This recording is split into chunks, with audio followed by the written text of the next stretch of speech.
Я всех приветствую. Сегодня буду варить овсяную кашу двумя способами. То есть все количество, соотношение будет все одинаковое, просто различаться они будут способом приготовления. Сейчас я буду варить небольшую порцию для одного человека. Ее, конечно, удобнее считать в ложках. На несколько человек вам будет удобнее считать в граммах и взвесить. И хлопья, и жидкость, соответственно. Горкой. Ну, так как я говорила, ложка всегда идет, если меряем в ложках, то это будет с горкой. Я варила вот из этих хлопьев. Они среднего размера, и каша из них получается очень нежная. Если ваши хлопья более грубые, или, например, как вот эти, развесные, то вам нужно добавить немного больше жидкости.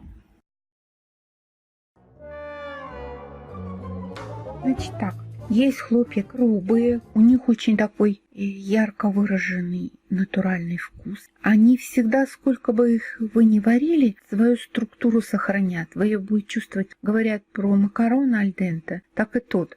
Эта структура всегда сохранится. То есть, если вы любите такие, то, значит, вам нужны вот такие, типа вот, которые как на развес, вот они такие. Но они вот, например, хороши как гарниры, как несладкие каши. И есть очень нежные, такой прямо их варишь, у них такая кремообразная прям структура.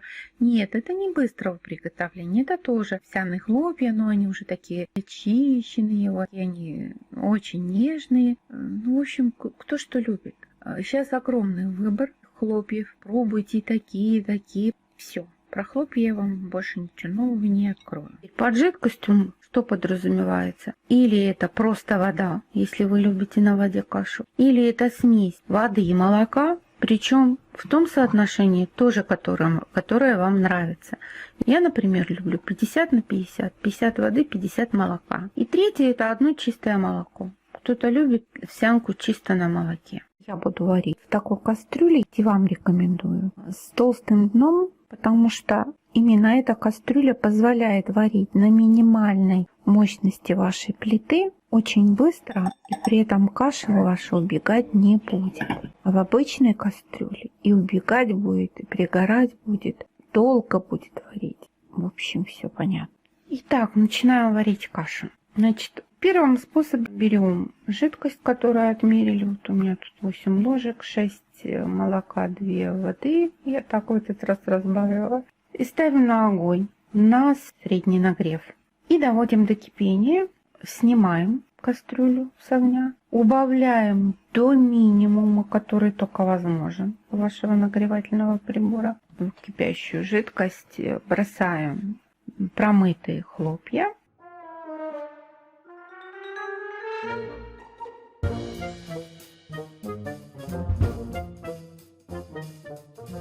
Тщательнейшим образом перемешиваем, скрываем крышкой и ставим обратно на вариться. Закипать она будет очень быстро. В среднем огне там маленькое количество. И вариться тоже будет очень быстро в этой кастрюле. Не забудьте, если ваши хлопья грубее, то вы добавите больше воды. И варить будете на 1-2 минуты дольше. Если у вас большое количество каши, несколько порций, то все равно в этой кастрюле у вас и закипит быстро, и варить будете, ну, максимум до 5 минут, если у вас уже какие-то там сильно много, грубые хлопья. После этого все сварилось, сняли кашу, положили кусок масла, сколько вам нравится, закрыли, и пусть она чуть-чуть постоит пару минут, эта каша. Ну и все, каша готова.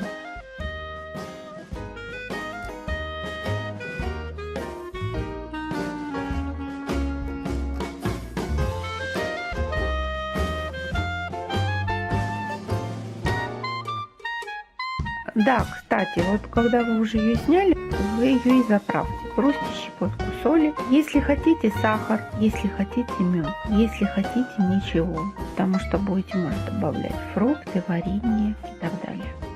Второй способ. Значит, все то же самое, пропорции, кастрюля, даже все. Только заливаете жидкость, вот эту свою холодную смесь воды или там молока, и тут же в холодное молоко кидаете свои промытые хлопья.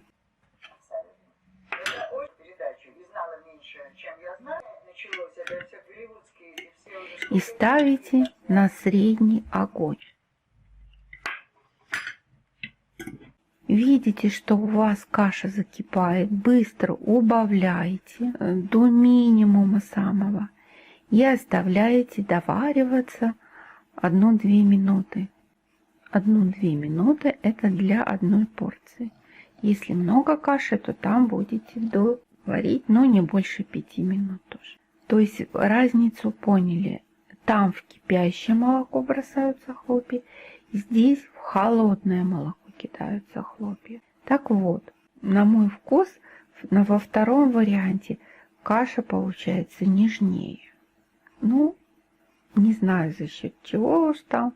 Поэтому попробуйте оба варианта. И так, и так. И посмотрите, как вариант больше нравится. Мне больше понравился второй вариант. Так, следующее видео тоже сниму про овсяную кашу, как ее сварить в микроволновке. Поэтому, если хотите об этом узнать, то подпишитесь на мой канал, нажмите на колокольчик, и тогда вы обязательно получите извещение о публикации нового видео. А я вам желаю приятного аппетита, к еде и к жизни. Всего доброго, до встречи!